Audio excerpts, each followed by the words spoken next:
আলহামদুলিল্লাহ, আলহামদুলিল্লাহ রাব্বিল আলামিন, সালাতু ওয়াসসালামু আলা রাসূলিল কারীম ওয়া আলা আলিহি ওয়া আসহাবিহি আজমাইন।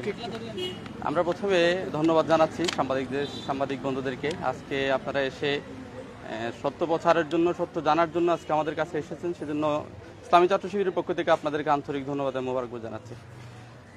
সুপ্রিয় সাংবাদিক বন্ধুগণ, আপনারা জানেন সোশ্যাল মিডিয়ার সুবাদে আপনারা দেখতে পেরেছেন কালকে কি হয়েছে। বিশেষ করে এই ঘটনাটা আরও আগে থেকেই সংগঠিত হয়েছিল আর কি। যে আরিফকে নিয়ে ঘটনাটা হয়েছে আপনারা জানেন, আরও কিছুদিন আগে আরিফ এবং স্থানীয় কিছু জনশক্তি, স্থানীয় কিছু মানুষ যে চকবাজার কেন্দ্রিক যে জুলাই বিপ্লব পরবর্তী যে ছাঁদাবাজের যে একটা আধিপত্য তারা বিস্তার করে আসছিল, সেই কয়েকজন ছাঁদাবাজকে তারা বাধা দেয় এবং তাদেরকে থানায় সোপর্দ করে। তখন থেকে আরিফ এই সন্ত্রাসীদের টার্গেটে রূপ নেয়। গতকাল যখন নামাজের পরে যখন তাকে একা পায়, কিছু চাঁদাবাজেরা তাকে ধরে প্রথমে তাকে আঘাত করে, তাকে মারার পরে তাকে থানায় নিয়ে যায়।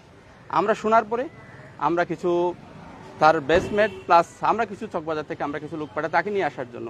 এবং ওসি সাহেবের সাথে আমি কথা বলি, ওসি বলছে আমাকে উনি ছাত্রলীগ করতো। আমি জিজ্ঞেস করছিলাম ওনার কোনো পোস্ট আছে কিনা, তখন বলছে যে ভাই কোনো পোস্ট নেই, জাস্ট কয়েকটা ছবি আছে। তখন তার প্রেক্ষিতে আমি বলছি ছবি তো অনেকের কাছেই আছে, তাহলে শুধু ছবি থাকলে যে ছাত্রলীগ করবে তা তো কোনো কথা না।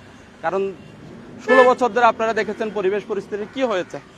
অসংখ্য মানুষের সাথে তাদের সাথে ছবি আছে, ছবি তুলতে হয়েছে, এটা তাদের কেরিয়ারের স্বার্থে।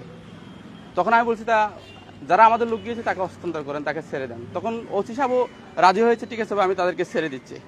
তখন এক প্রেক্ষিতে তাদের সাথে আমাদের মিটমাট হয়ে একটা সমাধানের পরে আমরা চলে আসার পথে, আমাদের যেসব বাইরে গিয়েছে চলে আসার পরে যারা হামলা করেছে আপনারা তাকে চিনেন, তিনি হচ্ছেন স্বীকৃতিপ্রাপ্ত এবং প্রতিষ্ঠিত চাঁদাবাজ। তাকে কিছুদিন আগে বহিষ্কার করা হয়েছে যুবদল থেকে।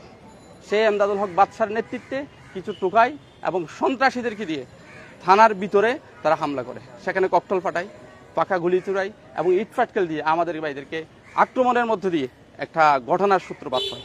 এর প্রেক্ষিতে আমরা দেখেছি পুরা চট্টগ্রাম থেকে যত ধরনের সন্ত্রাস আছে, চাঁদাবাজ আছে, এমনকি তাদের সাথে ছাত্রলীগের সমন্বয়ে তারা জয় বাংলা স্লোগান দিয়েছে, এরকম আমরা শব্দ শুনতে পেয়েছি। সেখানে সকল সন্ত্রাসীদেরকে একত্রিত করে চতুর্দিক থেকে আমাদের ভাইদেরকে আক্রমণ করে। এই আক্রমণের মধ্য দিয়ে আমাদের প্রায় 22 জন ভাই আহত হয়েছেন, 3 জন ভাই আমাদের গুলিবিদ্ধ হয়েছেন। আমাদের এখানে 2 জন ভাই আছে, একজন ফার্কভিউতে এখন আইসিইউতে আছে। সেদিন আমরা ধৈর্য ধরেছি। যদি আমরা ধৈর্য না ধরে তাদের মতো যদি আমরা আচরণ করতাম, তাহলে আজকে যে ঘটনাটা সংঘটিত হয়েছে, যে পরিবেশটা সৃষ্টি হয়েছে, তাহলে সেই পরিবেশ ভিন্ন দিকে আরেক